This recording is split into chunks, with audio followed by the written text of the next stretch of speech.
नमस्कार, आप देख रहे हैं लल्लू लाल न्यूज चैनल और मैं हूं आपके साथ वैशाली। पीएम मोदी ने की बिहार के इस लाइब्रेरी की चर्चा, जानिए क्या है इसमें खास। प्रधानमंत्री मोदी ने 24 नवंबर को मन की बात कार्यक्रम में एक लाइब्रेरी का जिक्र किया। खास बात यह है कि उन्होंने बिहार के गोपालगंज जिले में स्थित उस लाइब्रेरी का जिक्र किया है जिस लाइब्रेरी के कारण आज की तारीख में कई गांव के बच्चों और युवाओं को पढ़ाई लिखाई में सहूलियत मिल रही थी। आपको बता दें कि आज से करीब 10 साल पहले इस लाइब्रेरी की शुरुआत हुई थी, जो आज देश भर में चर्चा का विषय बन गई है। प्रधानमंत्री मोदी ने रविवार को मन की बात कार्यक्रम के 116वें एपिसोड को संबोधित किया। इस एपिसोड में पीएम मोदी ने देश के गांव और युवाओं से लेकर किसानों तक का जिक्र किया। उन्होंने एनसीसी दिवस पर कैंडिडेट्स को बधाई दी है। साथ ही साथ दक्षिण अमेरिकी देश गयाना में रहने वाले भारतीयों की चर्चा की। इस एपिसोड की खास बात ये रही कि प्रधानमंत्री नरेंद्र मोदी ने बिहार के गोपालगंज जिले के कुचायकोट ब्लॉक में स्थित एक गांव में चलने वाले लाइब्रेरी के बारे में भी जिक्र किया। स्थानीय युवक ने रखी थी नींव। इस लाइब्रेरी की नींव स्थानीय युवक सूर्य प्रकाश राय ने रखी थी। लाइब्रेरी के शुरू होने के बारे में सूर्य प्रकाश बताते हैं कि लाइब्रेरी शुरू करने का उद्देश्य यह था कि उन बच्चों तक भी शिक्षा की रोशनी पहुंचे जो अब तक इस रोशनी से वंचित थे। आईआईटी मुंबई से केस स्टडी। हमारी कोशिश यह थी कि हम बच्चों को बाल साहित्य उपलब्ध करा पाएं, सभी बच्चों तक किताब पहुंच सके, सभी बच्चे उसे पढ़े और समझ सके।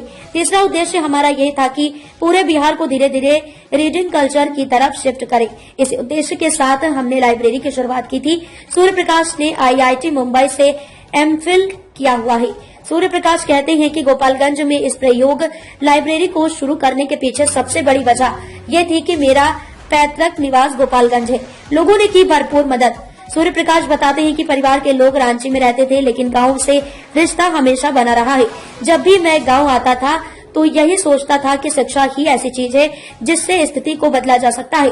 मैं सोचता था कि मैं अपने जीवन में अगर कुछ काम करूंगा तो शिक्षा के क्षेत्र में ही करूंगा।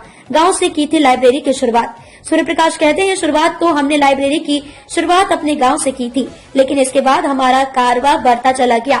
इसके बाद हम लोगों ने सरकारी स्कूलों में भी काम करना शुरू कर दिया। जब हमने लाइब्रेरी की शुरुआत की थी तब केवल 15 बच्चे आए थे और वहाँ सारे बच्चे 10 से 12 साल की उम्र के थे।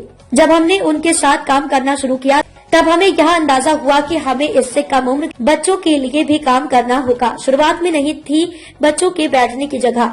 हमने जब छोटे बच्चों के लिए लाइब्रेरी की शुरुआत की तो हमारे पास बैठने की जगह नहीं होती थी, बच्चों को बाहर खड़ा होना पड़ता था। शुरुआत तो हमने 7वीं 8वीं क्लास के बच्चों के साथ की थी। 15 बच्चों से 2013 में इस प्रयोग लाइब्रेरी की शुरुआत करने वाले सूर्य प्रकाश राय आज की तारीख में 24 सरकारी स्कूलों में शिक्षा को लेकर काम कर रहे हैं।